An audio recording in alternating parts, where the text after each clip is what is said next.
Le président de la République, président de l'Union africaine, appelle du haut de la tribune du sommet conjoint de suivi arabo-islamique à un cessez-le-feu immédiat dans la bande de Gaza.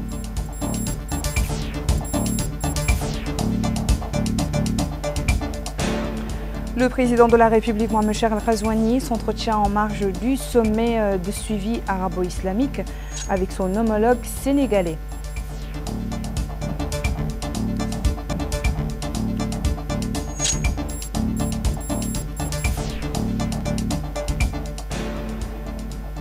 Le Premier ministre préside les réunions des comités ministériels chargés des inondations et des droits de l'homme.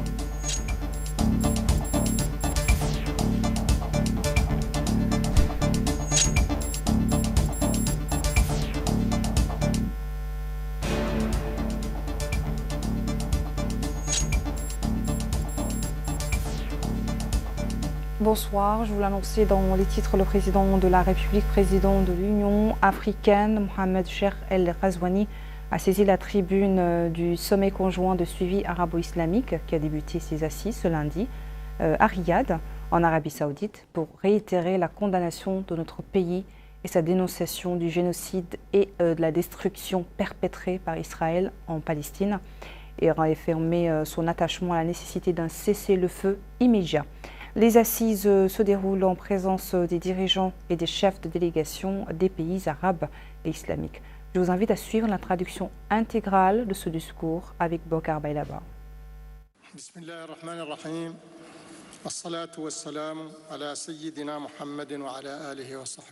Au nom d'Allah, le très miséricordieux, le très clément, que la paix et la bénédiction soient sur notre prophète Mohammed, paix et salut sur lui, les siens, familles et ses compagnons. Altesse royale, le prince Mohammed ben Salman ben Abdelaziz Al Saoud, prince héritier et premier ministre, Majesté, Excellence et Altesse, que la paix, la miséricorde et les bénédictions d'Allah soient sur vous. Je tiens tout d'abord à adresser mes félicitations et mes sincères remerciements aux gardiens des deux saintes mosquées, Sa Majesté le roi Salman ben Abdelaziz Al Saoud, et son Altesse royale, le prince Mohammed ben Salman, prince héritier et premier ministre, pour leurs efforts louables en faveur de la cause palestinienne. Efforts qui se sont traduits, entre autres, par leur empressement à tenir ce sommet pour assurer le suivi des résultats de la dernière session et évaluer l'évolution de la situation générale dans toutes ses dimensions.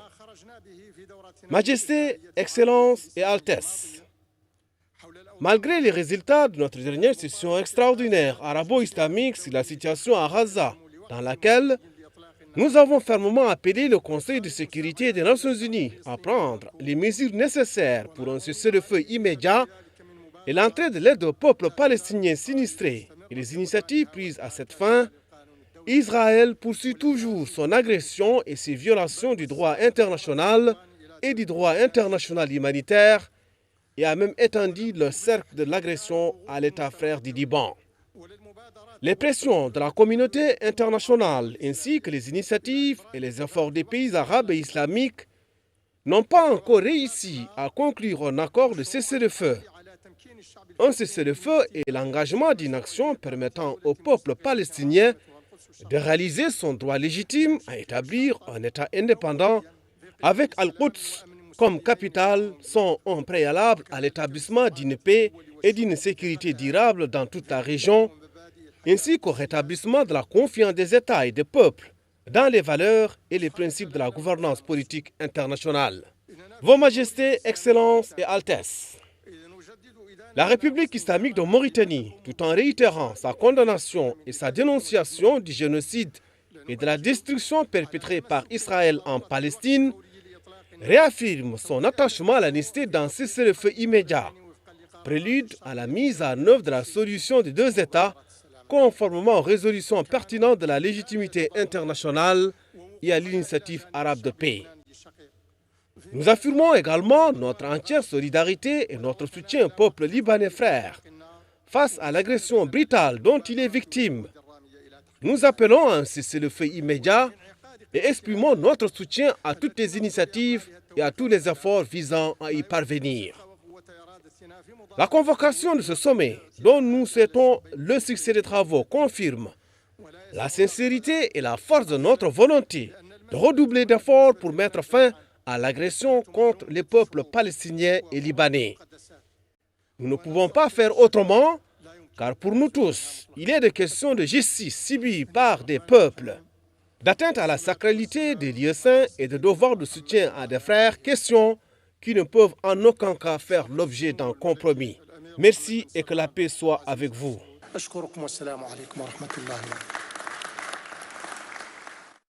En marge des travaux du sommet, le président de la République a eu un entretien avec le président de la République du Sénégal, Bassirou Diomaye Faye, centré sur le renforcement des relations bilatérales entre les deux pays frères dans divers domaines et l'intensification de la coordination ainsi que sur l'examen des développements en cours au niveau régional et international.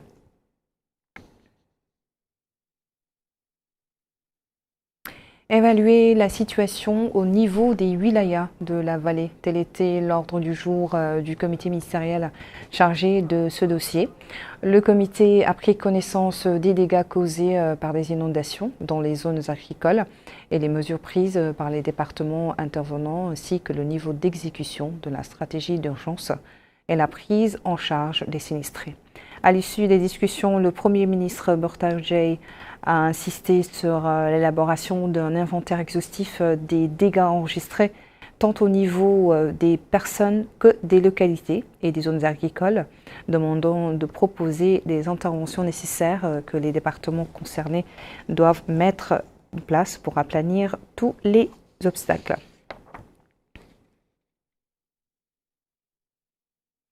Le Premier ministre a par ailleurs présidé ce soir le comité ministériel chargé des droits de l'homme. Le comité a suivi et discuté de 2 rapports présentés par le commissariat aux droits de l'homme, à l'action humanitaire et aux relations avec la société civile. Le Premier ministre portant sur la stratégie nationale d'exécution des recommandations du mécanisme de lutte contre la traite des personnes, qui représente l'un des engagements internationaux de notre pays dans le domaine des droits de l'homme. Le deuxième rapport axé sur le niveau d'exécution de la stratégie nationale pour la promotion et la protection des droits de l'homme pour la période 2024-2028.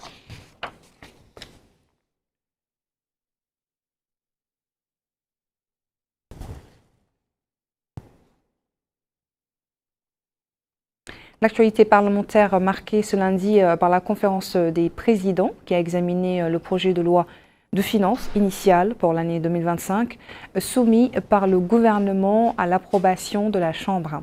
La conférence a décidé à la fin de ses travaux à soumettre le projet de loi à la commission de finances pour étude approfondie. Comme elle a fixé le jeudi 26 décembre à 10h, date de la séance plénière consacrée à la discussion et à l'adoption du dit projet de loi de finances.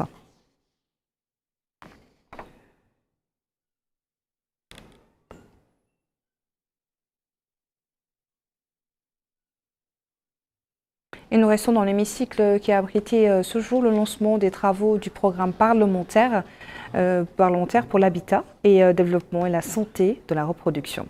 Le groupe vise à travers son action à relever les défis qui représentent un obstacle devant le progrès du pays. Mohamed Khattab pour le compte rendu. C'est dans le souci de sensibiliser et mobiliser les parlementaires autour des enjeux liés à la santé reproductive, à la population et aux dividendes démographiques pour le développement durable qu'intervient au siège de l'Assemblée nationale cette cérémonie de lancement des travaux du groupe parlementaire Population, Développement et Santé de la Reproduction. L'occasion pour le président du groupe parlementaire, le député Baba Ould Ahmed Babou, de souligner que le groupe compte élaborer et mettre en œuvre un plan d'action pour la période 2024-2026 et œuvrer à la mobilisation des partenaires techniques et financiers pour soutenir les activités programmées au cours de la période précitée. Il a exprimé son souhait de voir le groupe créer un espace de dialogue entre parlementaires, experts et organisations de la société civile sur les questions centrales telles que la population, le développement durable, la santé reproductive et le dividende démographique. Pour sa part, le ministre de la Santé, M.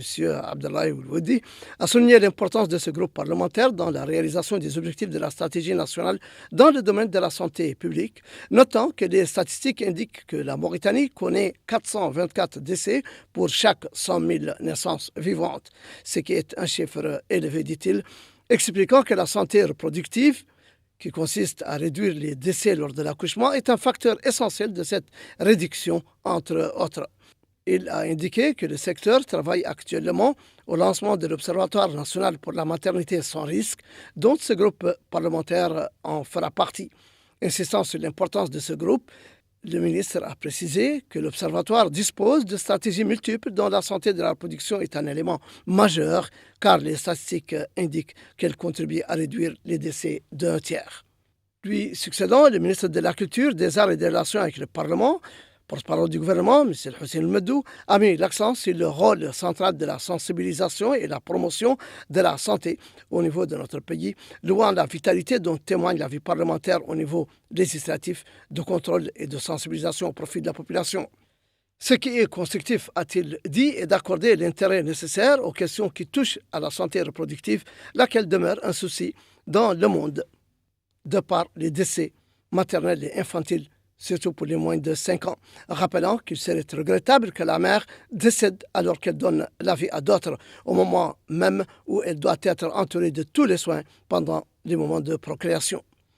Cela se doit d'être, dit-il, à travers plusieurs formes, dont certaines sont approuvées par la loi islamique, ainsi que par notre comportement et notre éthique, mais aussi par des accords ratifiés par notre pays.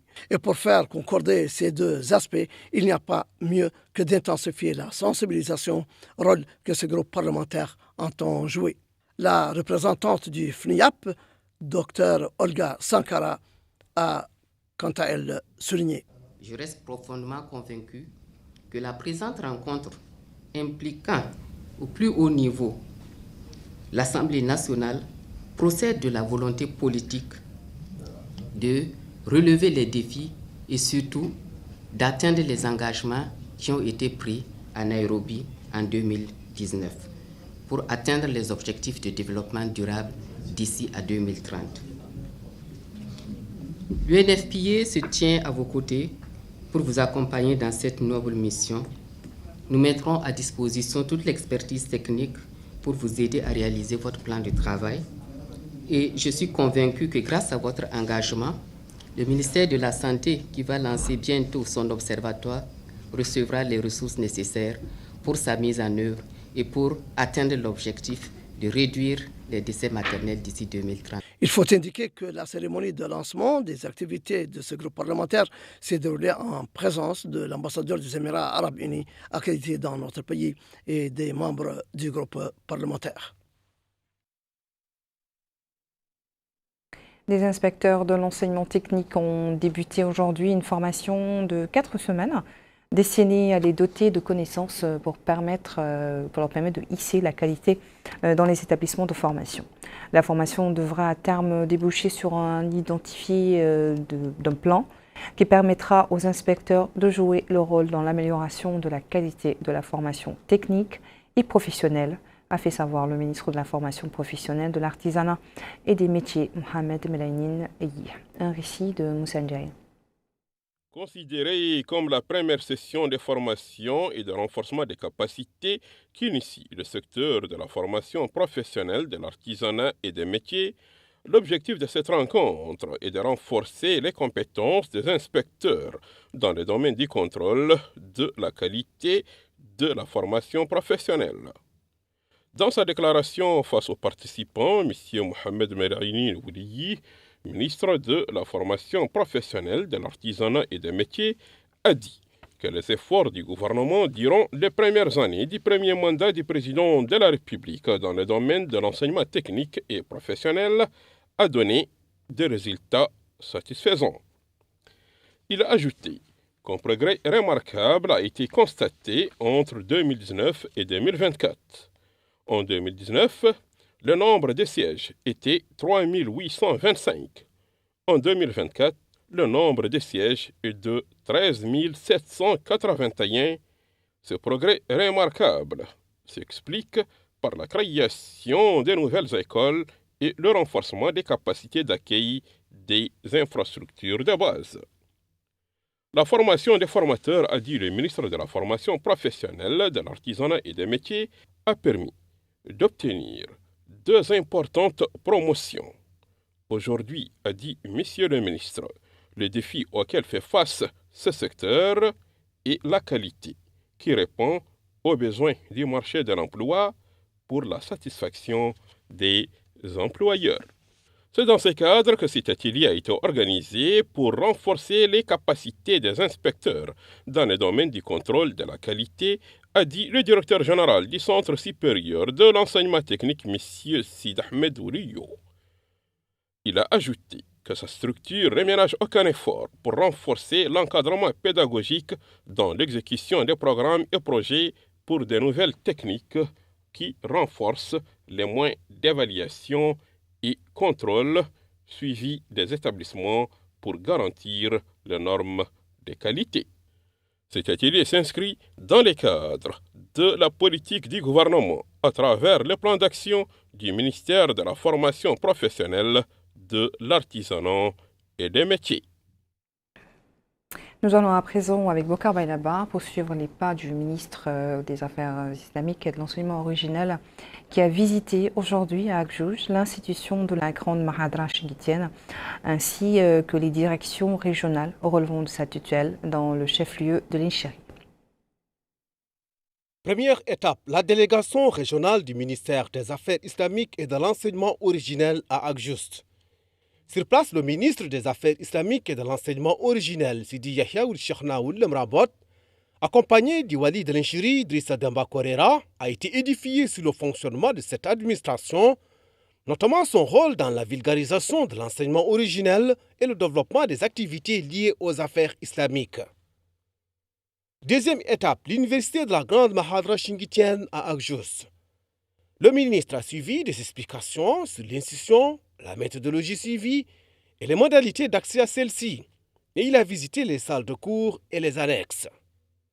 Troisième étape, la bibliothèque de l'université de la grande Mahadra chingitienne. La structure a pour mission de préserver et promouvoir des sciences et des supports pédagogiques de la grande Mahadra.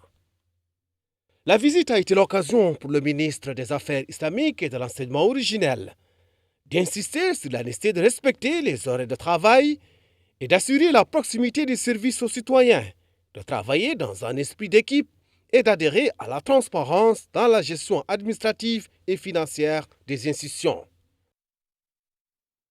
Nouakchott a abrité aujourd'hui les travaux de l'atelier participatif sur le cadre national de référence pour l'évaluation institutionnelle et l'échange de bonnes pratiques dans le domaine de l'enseignement supérieur. La rencontre est organisée par l'autorité mauritanienne d'assurance qualité de l'enseignement supérieur et de la recherche scientifique en collaboration avec l'Agence nationale d'évaluation et d'assurance qualité de l'enseignement supérieur et de la recherche scientifique au Maroc. Moussa Ndiaye.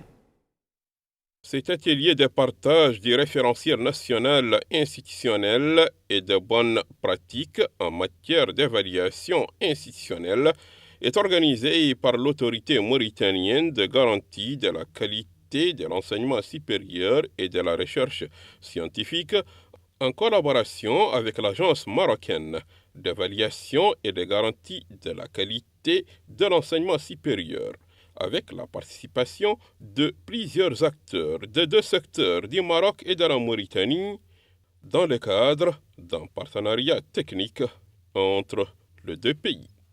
Prenant la parole à cette occasion, M. Yacoub Oulmoïn, ministre de l'Enseignement supérieur et de la Recherche scientifique, a déclaré qu'œuvrer pour renforcer le système de qualité entre le Maroc et la Mauritanie dans le domaine de la recherche scientifique et l'initiative de tous, en réponse au projet, dit-il, du président de la République, son Excellence, M. Mohamed Ould Cheikh Al-Ghazouani.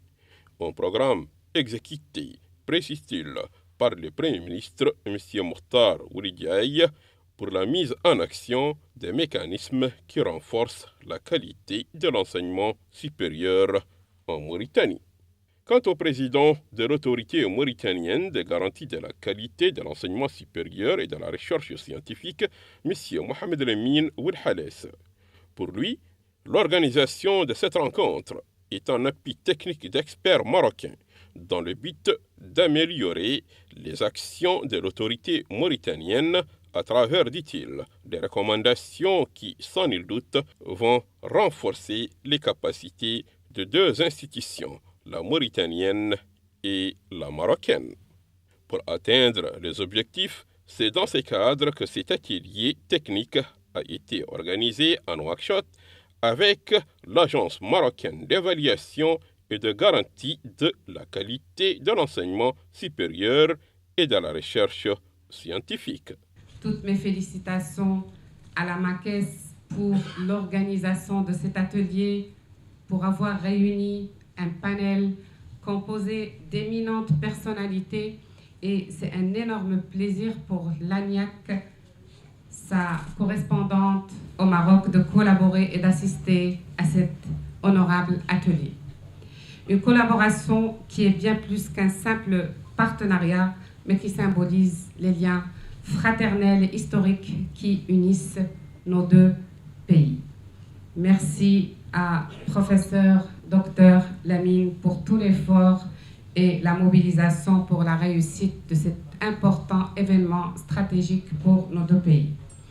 Mesdames et messieurs, sous la conduite éclairée et visionnaire de Sa Majesté le roi Mohamed VI, que Dieu l'assiste, des actions structurantes dans le secteur de l'enseignement supérieur ont été menées par le Maroc en vue d'approfondir encore davantage la coopération avec les pays voisins et frères et de l'asseoir sur des bases solides et pérennes. Dans le domaine du capital humain, le Maroc œuvre activement en faveur du renforcement de ses liens de coopération avec les partenaires de son continent dans le cadre des programmes de mobilité des étudiants et des enseignants-chercheurs. En marge de cet atelier technique, une convention de partenariat entre l'agence marocaine et l'autorité mauritanienne a été signée pour renforcer la qualité de l'enseignement supérieur et de la recherche scientifique entre les deux pays. Notre pays et l'Organisation mondiale de la santé ont décliné leur stratégie de coopération pour la période 2024-2027. C'était à l'occasion d'un colloque organisé par les deux partenaires sous le thème « Unis pour la santé », au cours duquel la trajectoire et les objectifs de la stratégie de coopération ont été définis. Maïmouna Lo. Unis pour la santé est le thème de ce colloque qui vise à définir le cadre général de la stratégie de coopération entre la Mauritanie et l'Organisation mondiale de la santé (OMS) et à présenter sa trajectoire et ses objectifs de développement dans le domaine de la santé. L'événement a débuté par une présentation vidéo des travaux de l'OMS et la remise d'un exemplaire de la stratégie par la représentante de l'OMS, Dr Charlotte Fatindiaye, au ministre de la Santé Abdullahi Oulwedi. Dans son allocution, le ministre de la Santé a indiqué que les travaux de cette journée permettront de définir les axes de coopération entre la Mauritanie et l'OMS pour les 4 prochaines années, afin de coordonner les efforts visant à accroître l'efficacité du système de santé. Il a témoigné de son satisfecit pour l'appui continu de l'OMS à la Mauritanie, notamment dans le domaine de l'amélioration de l'offre des services de santé et de l'accroissement de leur accès, notant qu'il s'agit là d'objectifs qui rejoignent la vision du président de la République, son Excellence M. Mohamed Ould Cheikh El Ghazouani, et son engagement en faveur de l'accélération de l'atteinte de la couverture sanitaire universelle et de la garantie pour les citoyens d'une vie décente et du bien-être. Pour sa part, Dr Charlotte Fatindiaye a mis l'accent sur l'amélioration de la couverture. Au cours des dernières années, nous avons été témoins des avancées significatives réalisées par la Mauritanie dans le domaine de la santé, avec notamment la mise en place des initiatives de réduction de risques financiers pour les demandeurs de soins tels que la CNAM et la CNAS, l'amélioration de la couverture vaccinale. Aujourd'hui, 71% de nos enfants sont désormais complètement vaccinés. La réduction du taux de mortalité maternelle de 22% entre 2007 et 2021, soit respectivement de 602 à 424 femmes pour 100 000 naissances vivantes. La réduction de 23% du taux de mortalité infantile entre 2015 et 2021. Et enfin, une augmentation annuelle des dépenses de la santé de 13,4% entre 2018 et 2021. Voilà les réalisations significatives qu'il me plaît ce matin de mentionner devant vous et de vous dire que ces réalisations qui se sont faites aux côtés du ministère se sont faites avec l'implication de tous les partenaires techniques et financiers et bien entendu la coopération bi- et multilatérale. À travers cette coopération, la Mauritanie cherche à fournir des services de santé de qualité aux citoyens et à construire un système de santé plus résilient face aux défis actuels et futurs, selon le ministre de la Santé. Autre conclave, celui convié par la SMCP, la Société mauritanienne de commercialisation du poisson, pour soumettre aux experts l'étude relative qui vise au perfectionnement en matière d'organisation de la vente du poisson sur le marché national. Mohamed Khadat.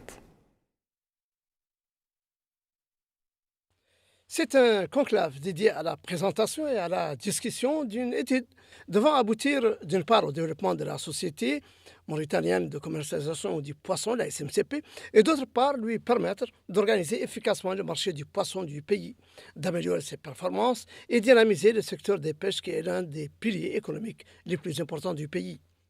Donnant le coup d'envoi des travaux de l'atelier, le secrétaire général du ministère de la Pêche, des Infrastructures maritimes et portières, M. Sidi Ali Ould Sidi Boubacar, a indiqué que l'organisation de cet atelier, auquel participent plusieurs cadres, spécialistes de haut niveau et acteurs du secteur, en plus de gestionnaires de ressources et associations professionnelles, vise à contribuer de façon significative au produit intérieur brut de notre richesse halieutique que nous œuvrons, dit-il, à développer et à en augmenter la valeur ajoutée.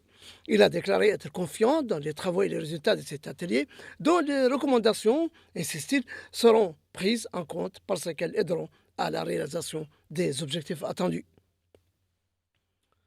Pour sa part, le directeur général de la SMCP, M. Yahya Ahmed Louaq, a précisé que la société assure actuellement la supervision directe de l'exportation des produits de pêche, dont le chiffre d'affaires annuel moyen à l'exportation est d'environ 600 millions de dollars américains et qu'elle joue le rôle d'interface entre les différentes parties impliquées dans la commercialisation et l'exportation des produits halieutiques nationaux. Cependant, a-t-il fait observer, la société s'est appuyée sur l'exportation de produits bruts pour la majorité de ses opérations, ce qui a entraîné un manque cruel de retours financiers et de valeur ajoutée en général. Il a ajouté que, face à la complexité des marchés internationaux, la concurrence accrue sur les marchés mondiaux des produits alimentaires et l'évolution des conditions d'accès à ces marchés, le gouvernement a décidé d'entreprendre des ateliers de réformes majeures dans le secteur de la pêche, notant que cette étude s'inscrit dans le cadre du développement des processus, des procédures et des systèmes utilisés par la SMCP.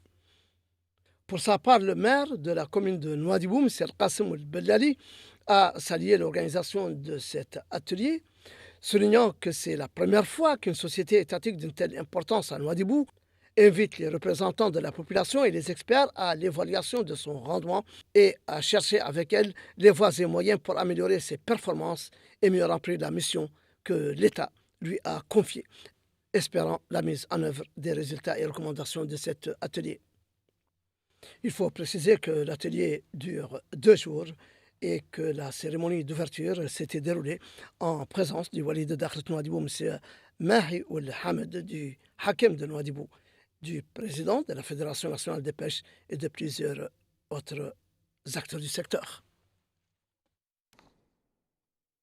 4e congrès du réseau des femmes élues d'Afrique.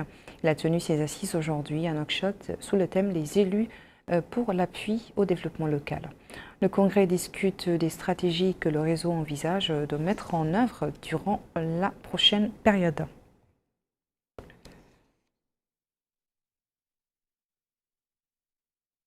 Et nous clôturons cette édition par la ville de Kaïdi, dans laquelle une caravane médicale de l'ONG Français Sotio, spécialisée dans les soins dentaires, a entamé ce jour des prestations médicales gratuites. La caravane séjournera 5 jours à Kaïdi, au cours desquels elle effectuera quotidiennement 40 examens et dépistages au profit de personnes issues de couches vulnérables à Kaïdi, dans le cadre de la coopération entre notre pays et cette organisation. Dema Ndiaye, le maire de Kaïdi, a apprécié la coopération entre le ministère de la Santé et l'ONG Français Sotio, qui a permis de diligenter cette caravane médicale dans sa commune. L'objectif de cette caravane, c'est de pouvoir aider les gens diminués, ceux qui n'ont pas aujourd'hui la possibilité de traiter leurs dents. Et éventuellement, comme vous le connaissez tous, la dentition, ce n'est pas quelque chose d'évident, c'est quelque chose de très coûteux. Bon, pour aussi en venir, nous remercions aussi les autorités administratives et locales de Kaïdi, le Wali, accompagné par le maire, qui ont bien voulu mettre aussi un cachet important à cet événement. Et vraiment, ça nous va droit au cœur et ça nous encourage. Et nous souhaiterons que chaque année, que ça soit un événement d'une caravane au profit de la population. Voilà qui met fin plutôt à ce journal. Merci à vous de nous avoir suivis. Le rappel des titres à la une. Le président de la République, président de l'Union africaine, appelle du haut de la tribune du sommet conjoint de suivi arabo-islamique à un cessez-le-feu immédiat dans la bande de Gaza.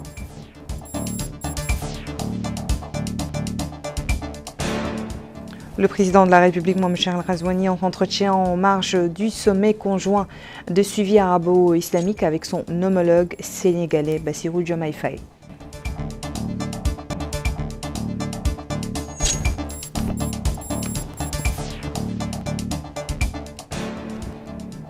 Le Premier ministre préside les réunions des comités ministériels chargés des inondations et des droits de l'homme.